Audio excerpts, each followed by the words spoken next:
출애굽기 16장. 본문은 이스라엘 백성들이 엘림과 시내산 사이에 위치한 신광야에서 일어난 일을 다루고 있습니다. 광야는 사람이 살기에 가장 불편한 곳입니다. 하나님은 이스라엘 백성들을 인도해 내셔서 젖과 꿀이 흐르는 땅 가나안으로 인도하신다고 하셨는데 그 여정은 고난과 불편함의 연속입니다. 홍해라는 바다가 앞을 막았고 마실 물조차 없으며 굶주림이 모든 백성을 괴롭혔습니다. 본문에는 원망이라는 단어가 유독 많이 나옵니다. 그들이 얼마나 힘겨운 여행을 했는지 알 듯합니다. 그러나 지난 모든 문제를 해결해 주시는 전능하신 여호와 하나님을 경험하고도 온전한 믿음을 가지지 못한 부분은 참으로 안타까운 일입니다. 우리는 어떠합니까? 나는 원망이라는 감정을 얼마나 자주 느끼고 있습니까? 불평과 원망의 벽을 넘지 못한다면 하나님 나라의 백성이 될 수 없을 것입니다. 그래서 하나님은 계시의 말씀을 통해 그들의 원망과 불평을 보여주시며 우리로 교훈을 삼아 그것을 극복하시길 바라고 계십니다.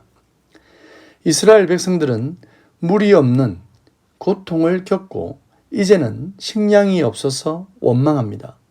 애굽의 삶을 그리워하고 하나님의 손에 죽는 것이 더 낫다는 막말을 합니다.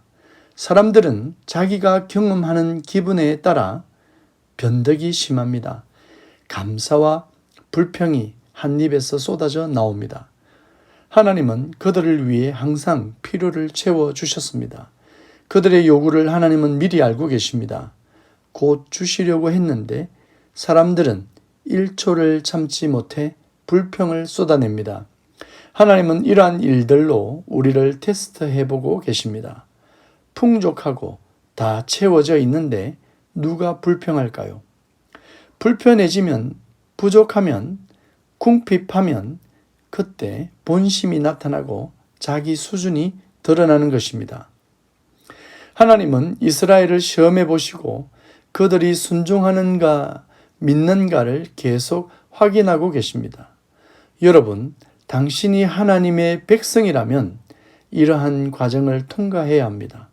어려울 때, 환난 날에 하나님을 믿고 감사를 돌리는 주의 백성이 되시길 축복합니다. 하나님은 양식을 하늘에서 내리는 비같이 부어주시겠다고 약속하셨습니다. 그때부터 이스라엘 백성들은 광야 40년 동안 하늘에서 내리는 양식, 만나를 먹었습니다. 그리고 저녁에는 메추라기가 날아와서 이스라엘 진을 덮었습니다. 만나와 메추라기는 그들에게 주식이 되었고 그것은 온전히 하늘에서부터 내려진 양식입니다. 인간의 노력이 들어가지 않고 전적인 하나님의 공급하심이 그들의 양식이 되는 것입니다. 하늘에서 내린 만나는 하늘에서 내린 떡, 즉 생명의 떡, 예수 그리스도를 말씀합니다. 구약 이스라엘 백성들이 광야에서 먹은 양식은 신약에 우리를 구원하시기 위하여 오신 예수 그리스도를 미리 보여주시는 것입니다. 태초에 계셨던 예수님은 말씀으로 하나님과 함께 계셨고 그 말씀이신 예수 그리스도는 육신을 입고 이 땅 가운데 오셔서 우리에게 살과 피를 생명을 위한 양식으로 주셨습니다. 내 살과 피를 먹지 않는 자는 영생할 수 없다고 하셨습니다.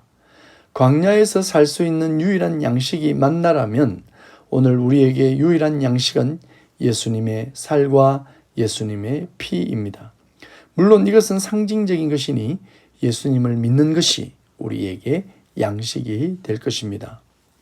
광야에서 만나를 거둘 때 지켜야 할 것은 그 양입니다. 하루 먹을 것을 거두는 것입니다. 사람들은 모두가 내일 일을 준비합니다. 다음 계절을 준비합니다. 그리고 갑자기 생길 재난을 위해 준비합니다. 그것이 지혜롭습니다. 그러나 광야에서 하나님이 이스라엘에게 요구하신 것은 오늘 것만 구하는 것입니다. 왜냐하면 내일도 주실 것을 믿게 하려는 훈련이기 때문입니다. 매일 일하시는 하나님을 신뢰해야 합니다. 날마다 함께 하시는 하나님은 앞으로 그리고 영원토록 나의 편이 되셔서 같이 살아갈 것을 믿어야 합니다. 안식일을 위해서는 전날 갑절로 거두는 것이 허락되었습니다.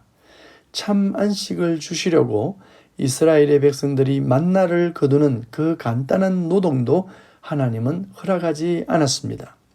하나님은 양식보다 더 귀한 안식을 설명하기 위해 안식일을 정하시고 그날을 지키게 하십니다.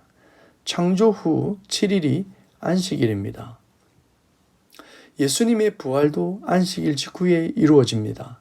참 안식은 영원한 구원을 상징하며 완성을 상징합니다. 안식일의 주인은 예수 그리스도이십니다. 할례를 8일에 받는 것도 안식 후 새 생명이 시작되는 날이기 때문이며 노아 방주 속에서 새 생명이 다시 시작되는 일에 8명이 그 사명을 시작합니다.